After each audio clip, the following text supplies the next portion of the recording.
Tonight, a WA teen accused of threatening a massacre at a mosque 4,000 kilometres away. Cyclone Alfred tracks straight for Brisbane. Millions brace for a devastating triple whammy. The PM's plan to fly west to the campaign trail sent into a spin by Mother Nature. Exclusive, the Labor MP under fire days away from Saturday's election. And a shop worker's bitter battle, customers even doing their bit in a Perth war on crime. This is 9 News Perth with Michael Thomson. Good evening. A Bunbury teenager is facing jail time after allegedly threatening a mass shooting at a mosque in Sydney. The sickening comment made online. WA Police now investigating if the 16-year-old boy has been radicalised. Security beefed up at a place meant to feel safe. The fact that someone can be sitting in a room in Bunbury making threats to a mosque in Sydney is frightening. It should be frightening for us all. The Australian Islamic House in Sydney, the latest target. A comment posted on the group's Instagram page, "I'm going to Christchurch 2.0 this joint," allegedly threatening a repeat of the 2019 Christchurch massacre when 51 people were gunned down. It takes one idiot. It takes one person to do something stupid that could cause a tragedy. Police say a 16-year-old boy from Bunbury was behind the keyboard, arresting him at his Eton home almost 4,000 kilometres away last night. I feel more calmer and I feel more safer, and I just want to say thank you very much to the police department. The teen today charged with creating false apprehension to the existence of threats or danger, which carries a maximum penalty of 10 years behind bars. The comment shocked Bunbury's Muslim community, today calling for more education and support for the teenager. It's an opportunity also to help these young men who we need to seek understanding what is their real motivation and what he is going to. WA Police confident there's no threat to the Bunbury community, setting a number of strict bail conditions, including not to attend a mosque, remain at home and a ban from travelling. His next court date 1 month from now. I do know the parents, in the words that I was briefed, were horrified, and they have been fully cooperative with police. Rachel Clifford, 9 News. Cyclone Alfred is shaping as a 3-in-1 natural disaster, bringing with it a storm surge, powerful winds and unrelenting rain. The rare storm tracking to hit Brisbane head-on as vulnerable communities are being warned to evacuate now. Currumbin Beach on the Gold Coast, washing into the car park this afternoon. A cyclone surge set to be repeated up and down the coast. Brisbane, 2.5 million people, a city trying to sandbag itself from a cyclone, armed with a triple threat, punishing gales, torrential rain and a devastating storm surge. This is a rare event to have a tropical cyclone in an area that is not classified as part of the tropics. The latest tracking shows the Category 2 cyclone crossing just south of Brisbane Friday morning around 7 a.m. From Gympie down to Taree, a near 900-kilometre stretch will be lashed. In Brisbane, new storm surge and flood modelling has some 20,000 homes at risk.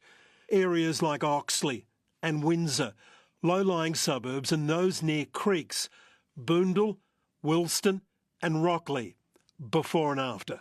We are facing the potential that a cyclone could in fact cross the coast on high tide in the middle of the night. Cyclone Alfred hasn't reached the coast, but it's already causing trouble. At Currumbin, a cyclonic swell almost sweeping 2 cars out to sea. Coastal communities that will be hit are being told now is the time to evacuate if they don't want to ride out the storm at home. You guys are aware we've got a cyclone on the way? We believe so. Yeah. The cyclone is 300 kilometres off the coast and picking up speed. It's also gathering intensity and could land as a Category 3. Brisbane is going into its shell. Tomorrow, the Gateway Bridge will be closed. Schools will shut for 2 days. And starting tomorrow, no public transport. 1,000 electricity crews are on standby to restore power. There's been a rush on supermarkets. Coles and Woolworths forced to work non-stop to restock shelves. It's going to devastate a lot of people all over again. But then I'm feeling for Lismore as well, because, I mean, how many times are they going to go through it? The sea wall on the Gold Coast, enormous waves, and still people taking risks. South of the border at Lennox Head, people were being washed off the boardwalk. From today, 264 schools on the North Coast will be closed. It means that we can have a little bit more time to batten down the hatches at home and prepare for the next 2 days at home with the kids. The Premier is urging anyone, if they feel vulnerable, staying at home, to get out. The New South Wales government's also setting up seven evacuation centres that will be available from 4 p.m. this afternoon. They're sprinkled throughout the Northern Rivers area. All Qantas and Jetstar flights into Ballina have been cancelled. Gold Coast Airport closed at 4 p.m. today. The key message is we can expect from this system, along with destructive winds, extensive flooding, most likely major flooding, as well as the real potential for some very dangerous and life-threatening flash flooding. I cannot underestimate to the public the severity of this event that's about to encroach on us. From the border to the mid-north coast, 100,000 sandbags are available. At Coffs Harbour, a heavy lift helicopter is in position to deliver supplies or evacuate the stranded. Depending on what the storm's going to do, maybe move us around Brisbane area. The cyclone is yet to hit, but in New South Wales, pre-planning for the recovery has already started. The message from the floods of 2022, recovery has to happen quickly. Mark Burrows, 9 News. And Cyclone Alfred could be about to cause turbulence for the Prime Minister's federal election plans. Good economic news today. The perfect backdrop to call a poll, but Alfred may have other ideas. A dash towards looming disaster. Anthony Albanese makes an unscheduled trip to Queensland as Cyclone Alfred menaces off the coast. At the worst of times for Australia, we see the best of the Australian character. But Alfred is buffeting election planning too. The Prime Minister had been poised to visit the Governor-General as early as Sunday for an April 12 poll. That's considered unlikely if southern Queensland and northern New South Wales experience serious flooding. So if April 12 is out, options are limited, given the election has to be held by May 17 at the latest. The Easter weekend rules out April 19. The Anzac Day long weekend knocks out April 26, leaving May 3rd as the next earliest date. That would have to be called by March 31st, which means the government would have to hold a budget on March 25 as scheduled. But the government would like to be talking about the first signs of an economic recovery under construction. Inflation coming down, unemployment at pretty low levels, we've got wages going up and we're seeing interest rates coming down. Good reasons to be more confident about 2025. The economy growing by 0.6% in the 3 months to December, the best result in 2 years. On a per capita basis, a handy measure of household pain, we're back in the positive. The per capita recession ending after 7 consecutive quarters. The Australian economy has turned a corner, that is very clear. This is not a strong economy. This is not an economy which will lead to prosperity. In ordinary circumstances, the turnaround in economic conditions would be the perfect springboard for the PM to call the election. Cyclone Alfred has put that calculation in doubt. Andrew Probyn, 9 News. The flotilla of Chinese warships has passed by Perth and is tonight heading up our northwest coast. Defence Minister Richard Marles says surveillance of the fleet is ongoing until it leaves the vicinity of Australia. Chinese warships circling Australia for about 2 weeks now. The Defence Minister says at all times the flotilla complied with international law. Tonight the fleet's some 500 kilometres northwest of Perth. We will continue to stay with them so long as they are within the vicinity of Australia so that we can completely understand what it is they were trying to achieve with this mission. Diplomatic relations between Australia and China may be steady for now, but in WA's politics, 3 days out from the election, both sides are waging a war for leadership. The Liberals have a plan to reduce ambulance ramping, diverting low-priority patients to St John urgent care clinics. Free access to urgent care clinics and the expansion of urgent care clinics, according to St John, will immediately reduce ambulance presentations by about 20%. For Kim Hunter, who lost daughter Ashley at 26 years old from meningococcal 5 years ago, it's good news. Due to the ramping, she was not able to be provided with any pain relief, so she was left thrashing around, crying out in pain until her little body just gave up and she had a heart attack and died. The plan will cost $91 million, but it's how much the Liberals plan to spend on all election commitments that has Labor taking aim. We still don't know who's actually undertaking their costings. It is now just a couple of days from polling day. We have no idea. The Treasurer releasing Labor's election commitment cost estimates today, totalling $3.4 billion. The Prime Minister may cancel a planned trip to Perth ahead of this Saturday's election, instead staying on the east coast bracing for Cyclone Alfred. Opposition leader Peter Dutton also likely to stay put, his Brisbane electorate in the path of the cyclone. The Prime Minister should be on hand to look after those people and lend a hand, lift their spirits where he can. Yvonne Ardley, 9 News. Days out from the state election and a Labor MP is under fire over his business dealings. Riverton MP Dr Jagadish Krishnan facing a number of legal threats, telling state politics reporter Conor McGovern everything is fine. Hey, Dr Jags, Conor McGovern from 9 News. Can we ask you a few questions? This is Jagadish Krishnan, or as he prefers, Dr Jags, Labor's member for Riverton. And tonight, he's under fire. His business partner is taking his family trust to court for $53,000. Are you concerned by that? No, I'm not concerned. The lawyers are dealing with it. If it has to be paid, it will be paid. There's an underlying dispute between the two. We caught his business partner at a local cricket match. It is a private matter and, it is with the court at the moment. It's not the only time Dr Jags has been on the receiving end of legal threats. A letter from lawyers last month demanding $52,000 from his company regarding the running of medical practices. Another cautioning him over the operation of a different business. An eviction notice in the mix too for a unit he rents in his electorate. I have completely paid. I've got enough evidence to say that it's been completely paid. Would you be willing to provide that evidence? Yes. As of tonight, we're yet to receive it. Dr Jags owns a home in Mosman Park, which he remortgaged for $1 million last June. Later, he donated $60,000 to the Labor Party, the highest of any MP in WA, the same year that he spent 3 times his MP allowance. What did you spend that on? When community groups seek help for sponsorship and kids travelling interstate where they can't afford with cost of living pressures, it's all about community support. That's not breaking rules if the difference is paid out of your own pocket, which he says he did. Since putting these questions to Dr Jags more than 24 hours ago, he hasn't returned to pre-polling. Labor was already worried about holding this seat. His absence will only make that harder. Conor McGovern, 9 News.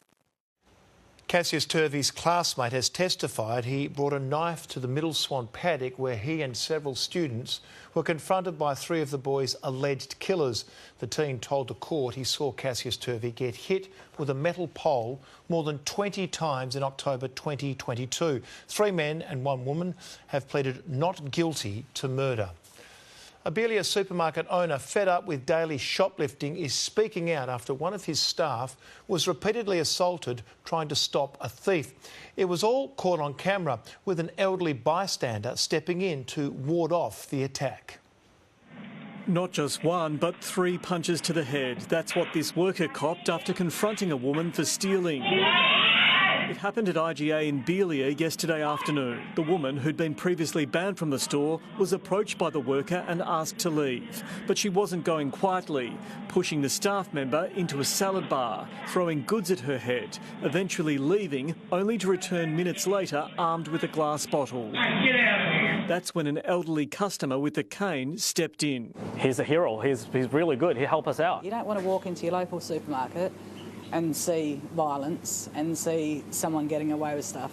Just hours later, another confronting incident. Young children sent in to pinch baby formula. Their parents or the adults probably made a bad choice of their life, but they're passing it on. They're passing this bad behaviour to the next generation. So these walk-off happen on a daily basis, literally on a daily basis. Welton Zhao has already spent tens of thousands of dollars on his security camera setup, but with it doing little to deter brazen thieves, he's now turning to his landlord to get a security guard stationed at the complex. What would I like to see happen? I think it's more police attendance in the area, just actually stopping these people, and they need to be punished.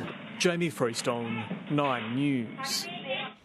Donald Trump has been heckled in a record-breaking speech, the longest ever, to a joint sitting of Congress. The US president told lawmakers he was just getting started, doubling down on his tariffs and a promise to end the Ukraine war. 6 weeks in office and Donald Trump is on a victory lap. America is back. It was the US president's first address to Congress of his second term, and in it, Trump claimed his Ukrainian counterpart has sent him a letter agreeing to a controversial minerals deal. Ukraine is ready to sign it at any time. The deal could likely see billions in Ukraine's resources go to the US in exchange for ongoing support as the war with Russia drags on. Simultaneously, we've had serious discussions with Russia and have received strong signals that they are ready for peace. Just hours after Trump cut military aid to Ukraine, the Ukrainian President Volodymyr Zelensky said he regretted the blow-up in the Oval Office, revealing he's willing to work under Donald Trump's leadership. Maintaining normal partnership-based relations with America is essential to bringing the war to a real end. None of us wants an endless war, he said. There was also an ominous warning on the incoming steel and aluminium tariffs that could hit Australia. April 2nd, reciprocal tariffs kick in, and whatever they tariff us, other countries, we will tariff them. Today, markets plunged. Fears US grocery prices will skyrocket with the introduction of 25% levies on goods imported from Canada and Mexico. There'll be a little disturbance, but we're okay with that. Immediately, Trump's targets retaliated. Now, it's not in my habit to agree with the Wall Street Journal, but Donald, they point out that even though you're a very smart guy, this is a very dumb thing to do. Minutes into the US president's address, Democrats, including women in pink to symbolise power and protest, bit back, and one Texas lawmaker was removed. The president's cost-cutter-in-chief, Elon Musk, was there, suited up and smiling. Thank you very much. We appreciate it. The speech was trademark Trump and running around 1 hour and 40 minutes. It was the longest presidential address to Congress on record. Donald Trump played the entertainer. He cracked jokes and he highlighted what he calls his triumphs. We've ended the tyranny of so-called diversity, equity and inclusion policies. And this is just the beginning. The American dream is surging bigger and better than ever before. In Washington, D.C., Reid Butler, 9 News. Pope Francis remains in a stable condition as he continues to battle pneumonia. The pontiff, who's been hospitalised for more than 2 weeks, had no further episodes of respiratory failure overnight, with his breathing still aided. The Vatican says he's still not out of danger. A windy morning before a warm day. Scherri-Lee Biggs, we're in for a scorcher tomorrow. Thankfully, Tomo, it won't last long. It was quite fresh to begin with this morning, getting down to 16 degrees. And without a sea breeze, the mercury crept up late into the day, peaking at 33.2 just before 5 o'clock. We are in for a very balmy night ahead, and it could be quite gusty again overnight. Last night, Gooseberry Hill measured one gust at 76 km an hour. Bullsbrook and Bickley weren't far off that. But tomorrow, the West Coast trough will continue to draw on that pool of hot air in the north of the state. We will see some suburbs in Perth surpassing 40 degrees. Thankfully, Tomo, as I said, this won't last long, and we do have a beautiful autumn weekend ahead of us. Looking forward to it. Scherri, thank you. The day after our Premier called him a four-letter word, US Vice President JD Vance is being accused of disrespecting British veterans. That is next. A second Sydney nurse charged over the anti-Semitic video that threatened Israeli patients. And why a vote on education erupted into smoky chaos in Serbia's parliament. Plus the viral website that'll tell you where to go for your democracy sausage on election day. That is still to come.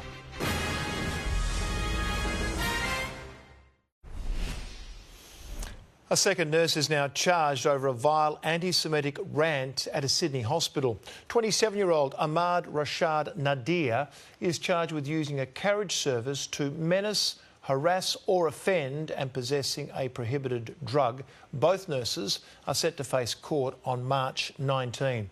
Power is now back on at thousands of Perth homes after pole top fires caused widespread blackouts on Monday night.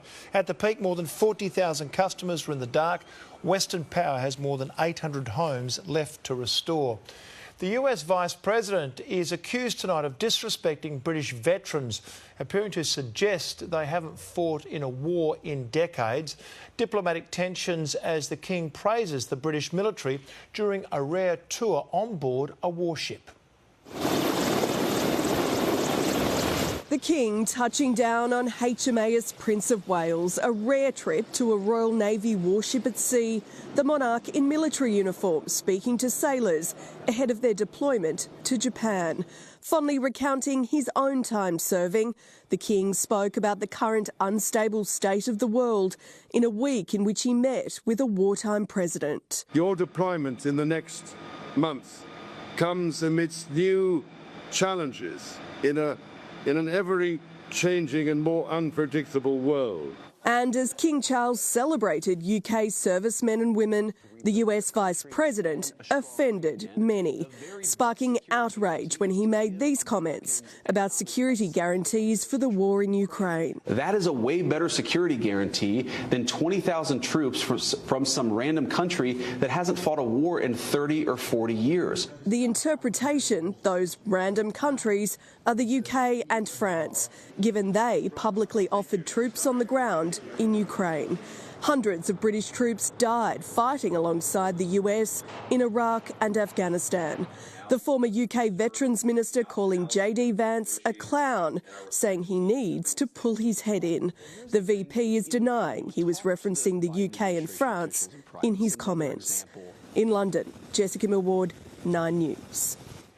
Israel's Prime Minister has testified for the 14th time in his long-running corruption trial. Benjamin Netanyahu is accused of granting regulatory favours and negotiating deals for positive media coverage. The case started in 2020 but was delayed due to the war with Hamas.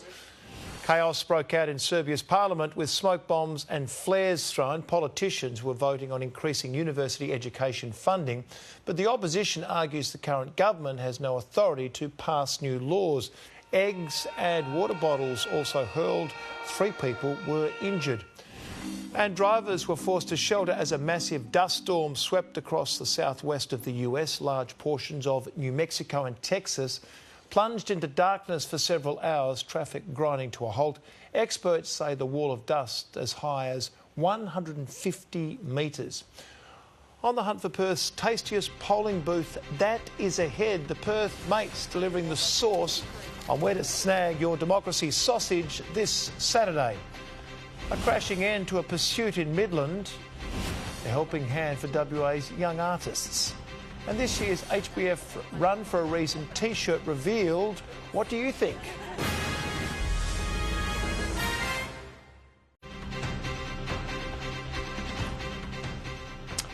A group of Perth mates are serving up the sauce on where you can get your hands on a democracy sausage this state election Saturday. 9 News caught up with one of the organisers of a viral website that details WA's tastiest polling booths. It's practically part of the Australian Constitution. A sausage in a bun, it goes down a treat, no matter which way you eat it. Taste of democracy, very good. Across WA, plenty of polling booths will fire up the barbie this state election. It's good to practice a little bit before the big day. Alex Dawson is part of a group of Perth volunteers who run a national website called Democracy Sausage, telling Aussies where to get their hands on an election snag. We found that there was no central source to look at all of the polling places and whether they had sausage sizzles. You want a sausage when you go out to vote. It's something that Australians have long associated with sausage sizzles. The website, more than a decade old, grows bigger each year. The team estimate about 20% of Australians use the site to decide where to vote. One of the things that we really love about the sausage sizzle is how it brings everyone together. Our website gives people the opportunity to know where they can go and help fundraisers across Australia. For many schools, Election Day is a chance to raise important funds. We're fundraising for our kids, so many mums and dads are happy to put their hand up to cook a sausage for a couple of hours. We were able to buy books and resources for our library. And just like elections, debate on what makes the best democracy sausage is always hot. Now, do you like your onions underneath or on top? I'll have mine on top, please. Okay, I'm a big fan of them underneath, so I'll put mine on first. Over here in Western Australia, it's often in a bun, whereas over east, it's going to be on a piece of bread. The website even lists vegetarian and halal options. No matter the result of this state election, it's guaranteed a democracy sausage will always be a winner. Sarah Smith, 9 News. A police chase has come to a crashing end in Midland. Officers say the driver of a stolen red Volkswagen Beetle failed to stop before colliding with another car after a 20-minute pursuit. The vehicle filmed on the wrong side of Morrison Road at about 2 o'clock this afternoon. One man is assisting police. One of Australia's largest IVF providers, Genea, which fell victim to a major cyber attack, has now confirmed patient data has been published on the dark net. And international ransomware initially publishing a sample of information last month. The company now says more stolen data has appeared. Australian Federal Police are investigating. Young WA artists are being given a helping hand by Minderoo Foundation, offering cash grants and residencies at UWA. The latest recipient of the top prize is the author of award-winning novel Invisible Boys, now made into a TV series on Stan.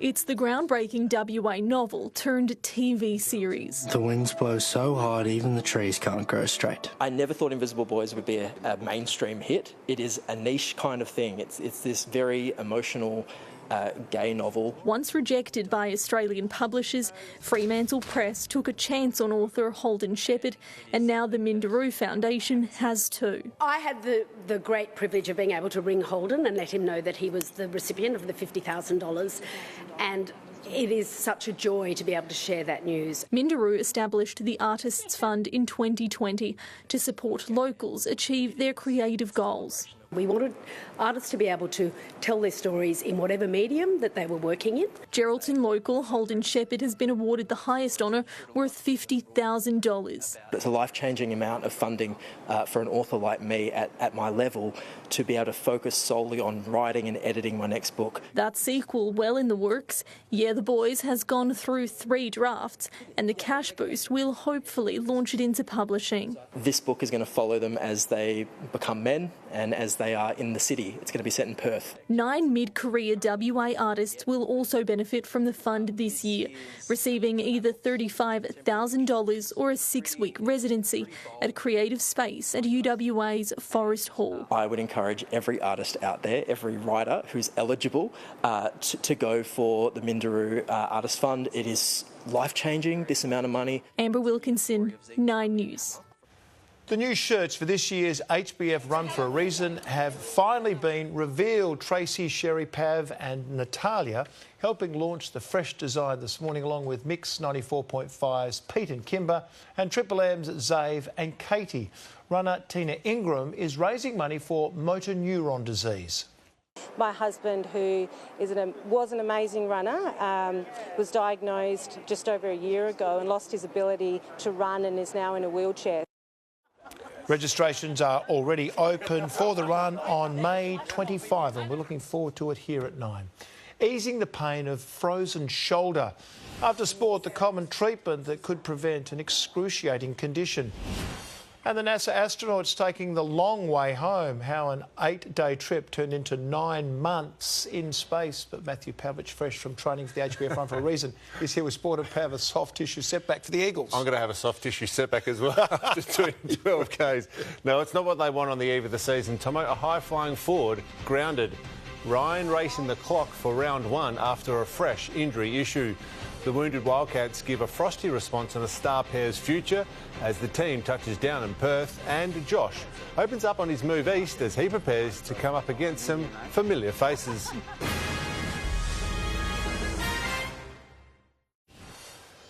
The Eagles have suffered another soft tissue setback just 11 days out from their season opener against the Suns. Premiership forward Liam Ryan is in doubt after injuring his hamstring in the side's pre-season clash against the Kangaroos. Flying Ryan grounded. The club citing hamstring awareness on a modified training plan with no guarantee he'll be fit by next Sunday. The no-risk approach also leading to lighter days for sword duo Elijah Hewitt and Oscar Allen. Tyrell Dewar in fluoro and non-contact training after breaking his nose in Bunbury. Speedster Jaden Hunt welcoming a fierce competition for spots on the wing, confident he's ready after an injury-marred 2024. Well, I only missed, I think it was 2 games. There would have been, 10 or so games where it was just like not much training during the week, just get up for game day. Hunt eager to see Andrew McQualter's new game plan develop in the season opener, but admitting it'll take patience. You get annoyed at your teammates for making mistakes, but if they're making the mistakes in the right way, I don't think that's going to be the stuff we talk about. Former Eagle Tom Barrass locked in for his Hawthorn debut alongside a new-look backline in Friday's now AFL season opener against the Swans. It's a real honour to be able to come put on the jumper for the first time, join my new teammates in the new colours. The Dockers hopeful Nat Fyfe will be available for their round 1 Cats clash, but he could first return through Waffles scratch matches after knee surgery in January. Plan is for him to complete full training on Saturday and then obviously main training next week. Fyfe's potential return a boost for the midfield, with the club's caution over Hayden Young's low-grade hamstring injury. The location of the strain is in, an area that's considered high risk within the hamstring. Alex Pearce in full flight today. He and Josh Draper pushing to be on the flight to Geelong next Thursday. Erin Harwood, 9 News. Melbourne midfielder Clayton Oliver has revealed just how close he came to joining Geelong in last year's tumultuous off-season. The 27-year-old was shopped around by the club, admitting he wasn't meeting the standards before a call from President Brad Green reignited his spark at the Demons. Got told that it was on the trade table, and there's a few things going on, which is, as I said before, I understand. Obviously paid a fair bit to play football and to perform at a high level, and I wasn't doing that. And I probably wasn't the best teammate or the best person at the club. Oliver revealing teammate Cozzy Pickett is to thank for his black eye in Sunday's pre-season loss to Fremantle. Well, the NBL has admitted referees missed a crucial goaltending call late in the Wildcats' shattering semi-final loss to Melbourne United. The 1-point defeat a heartbreaking end to an epic 3-game series as the focus now shifts to whether Bryce Cotton will stay put in Perth. Touching down after a season-ending semi-final defeat clouded in controversy. This was the Marcus Lee block from a few moments ago, Drewy, that you weren't sure about. That's a goaltender. Hit the backboard. 2 points denied, and making matters worse, Melbourne's Marcus Lee then drawing a foul less than a minute later. United skipping away at a critical time with the next 5 points of the game. I had a view of it, but I'll have to put the game on my computer and just make sure my eyes were telling me what I felt in that moment. It was a block. It's kind of irrelevant, what I think. The NBL today releasing a statement conceding it was a missed goaltending call. Wildcats owner Mark Arena praising the league for owning the mistake, but suggesting its replay centre should take on an expanded role to prevent missed calls in future. The focus quickly shifting to whether a pair of big-name Wildcats are sticking around. 38-year-old veteran Jesse Wagstaff unsure if he'll continue into a 17th season. Start thinking about it now and sort it out later. 5-time NBL MVP Bryce Cotton remaining uncontracted, questions on his future shut down. We just lost a really heartbreaking series. And no offence, we've just addressed 2 players' situations for next year. For now, Perth left to ponder what could have been. Great series, disappointing that we're the losers of it, and you digest it and you move on. Owen Leonard, 9 News. Steve Smith has announced his retirement from one-day international cricket following his side's defeat to India in last night's Champions Trophy semi-final. The skipper top scoring for Australia with 73 in the 4-wicket defeat. Smith made his 50-over debut back in 2010 as a leg-spinning all-rounder before going on to play 170 matches for his country, winning 2 World Cups and making 12 centuries. The 35-year-old certain he leaves the squad in strong shape. They're going to be better for the exposure to a big event and playing against world-class players like the ones we came up against today and throughout the tournament, so plenty of positives to take from it. Smith will still be available for T20 internationals and tests. And still with cricket, and Josh Philippe admits it's an unusual feeling preparing to feature in his first Sheffield Shield game at the Wacker tomorrow as a New South Wales player. The West Aussie opening up on his move east, which he hopes could one day help him return to the international arena. Back at the ground he called home for almost a decade, but this time in blue. Mate, I'm busy here, mate. Former WA wicketkeeper batter Josh Philippe no stranger to facing his closest mates in the Big Bash, but admits this 4-day contest at his old stomping ground hits closer to home. Yeah, it's definitely a different feeling. Obviously, was a West Australian player for a long time, and you know the Wacker was my home for a long time. The 27-year-old looking to leverage his experience at the venue to continue his impressive season, which has so far returned 403 Shield runs at an average of 40 and 29 dismissals behind the stumps, plus 270 one-day cup runs at 45 and another 6 dismissals to go with team of the tournament honours. Yeah, it's been a good move. I've really enjoyed it, and yeah, definitely the game time's been really good, and you know, different set of eyes, some different coaches, and being in a different group, I've really enjoyed it. Philippe hoping his swap from baggy black to baggy blue could also bring a return to the green and gold. I mean, that's a dream, and that's why we all play the game. So yeah, I think for me it's just consistency, making as many runs as I can, catching them well behind the stumps, and yeah, I guess if you do that for a long period of time, you know, there might be an opportunity there. But for now, he's bracing for a bit of chirp from his best mates. I'm sure they'll have something for me, and I guess I've got 4 days to find that out. Leaving the door ajar for a return to WA, but admitting it's probably unlikely. Do you ever see yourself coming back? I don't know. Loving Sydney, love playing for New South Wales. Yeah, who knows? We'll see. Bonnie Rayner, 9 News.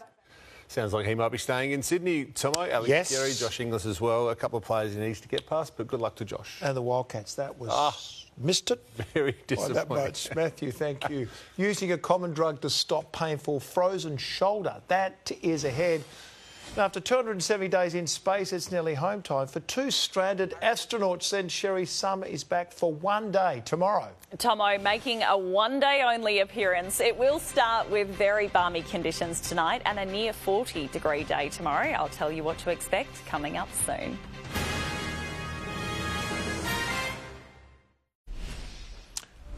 Ongoing tariff threats from the US president rattled the stock market here today, as Effie Zahos explains. So what's the exact impact of Trump's tariffs on the Aussie economy? Nobody knows. What do investors hate? Uncertainty. And when investors get nervous, they sell.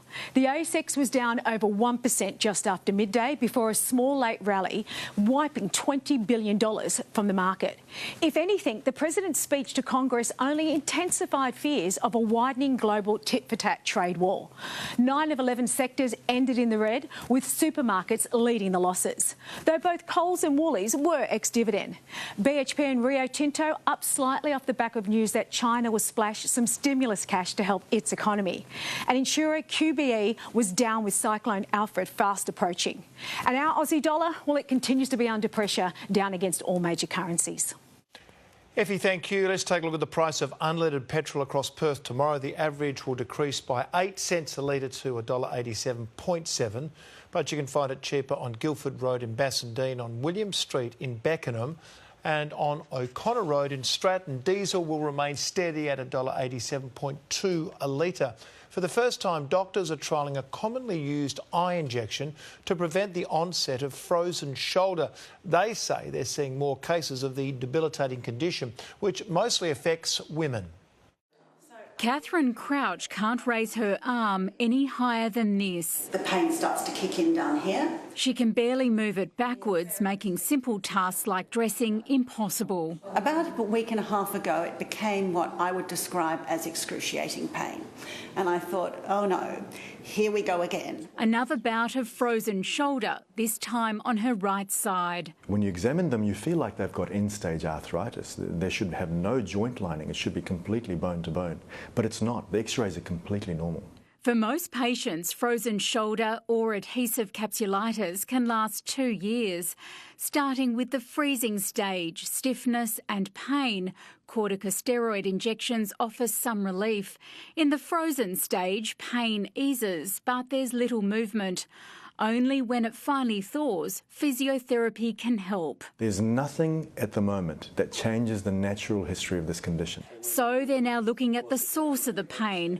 And what they do know is that new blood vessels and nerve endings grow in and around the shoulder capsule during the freezing phase. So targeting these could be the answer. It's almost like a tumour or end-stage diabetic disease in some organs. And we don't understand why that happens. Blocking that action by repurposing an existing drug is the focus of this pilot trial. It's a treatment that's done in the eye for millions of injections around the world every day, and it's safe in the eye. The trial comes at a time when doctors are seeing a rise in the number of cases fuelled by diabetes. Women with an underactive thyroid or ischemic heart disease are also most at risk. Diabetes is having a great influence, and we're seeing a lot of young people turning up in our clinics with this condition. For trial details, contact orthopaedics at mqhealth.org.au. Gabriella Rogers, 9 News. Their 8-day stay in space dragged out to almost 9 months, but the stranded NASA astronauts are finally on the home stretch just a few weeks from their replacements arriving at the International Space Station. Butch Wilmore and Sonny Williams have revealed what they're looking forward to most when they get back on Earth. It brings to mind family and all the people on the ground who support us. So, you know, it's been a roller coaster for them, probably a little bit more so than for us, you know. The pair got stuck in June last year after NASA ruled their Starliner ship was too dangerous to return in. The latest on tomorrow's Thursday Scorcher is coming up with Scherri soon.